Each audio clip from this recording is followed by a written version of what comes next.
what are some of those signs? And are they different in teens than they would be in, say, an adult? Right. Yeah, it's a great question. There's a lot of misconception over the last decade or so that the warning signs for kids are similar to what they are for adults, and the reality has been that once they came up with sort of a consensus expert panel decision about warning signs for adults, people just started saying, well, that's probably it for everybody. Not so sure that's true. And so in fact, 2 years ago, we got together an expert panel in Washington, D.C., and we're talking about what are the warning signs for youth suicide. So the brand new stuff just came out. And it's different for kids than it is for adults.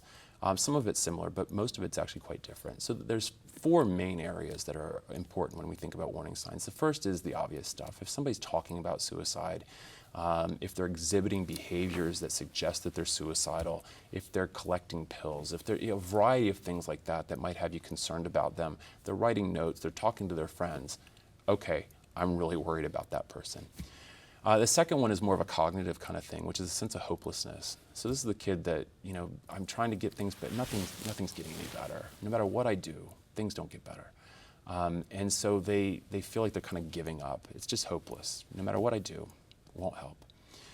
The third one is more of an emotional kind of thing, and it was sort of defined as overwhelming emotional pain, which is an interesting term to think about, but we did a national survey, and both youth who had made life-threatening suicide attempts ended up in hospitals because of it, and people had actually had to save their life to do this, as well as adults who had lost youth to suicide in the past. We asked them about warning signs, like what happened right before these behaviors. Both groups, not just the kids saying that was my experience, but the parents, the other adults said, I saw this in my kid. So what does overwhelming emotional pain look like? A lot of people sort of describe it as, I'm tearful, frustrated, it's hard to explain. It's almost like you have a migraine headache and you're tearing up, but you know there's no physical complaint with it. It's just this frustration that's overwhelming and they can't feel any better, or they don't feel like they can feel better.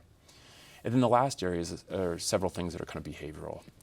As a parent, you know your kid better than anybody. And so we always think about this as, they're exhibiting worrisome behavioral cues. So things that are different than they usually are. So if they're withdrawing from their friends, or they're withdrawing from a lot of other things they were involved in, it could be even social media. You've got your kids tweeting things out left and right, and all of a sudden they're not doing that anymore. They used to be on Facebook for hours after school. They're not doing that anymore. Like, I'm concerned, like, what's going on here? That's one. Irritability, agitation, anxiety. If that's out of character for your kid and is different than how they usually are, we might want to pay attention to that. Similarly, anger. People often think kids get angry. Well, that's just adolescence. If your kid's not usually like that, that's not just adolescence necessarily, and it warrants at least, let's have a conversation, like, what's going on? I'm worried about you. This is not how you usually behave. Or they're angry in a context that's completely different than how other people are responding to it. And the last one is sleep problems, either getting a whole lot more or a whole lot less sleep. And I get it. Kids are growing up. They sleep a lot more. Saturdays, they're sleeping until noon and all that other kind of stuff. It's not that. And it's certainly also not the kid who falls asleep at 2 o'clock at night because they're playing video games or talking to their friends or engaging other people. This is the kid that goes to bed at 10 o'clock at night but has all this stuff going on in their mind that they can't stop, and they're just ruminating about all these bad thoughts that they might be having.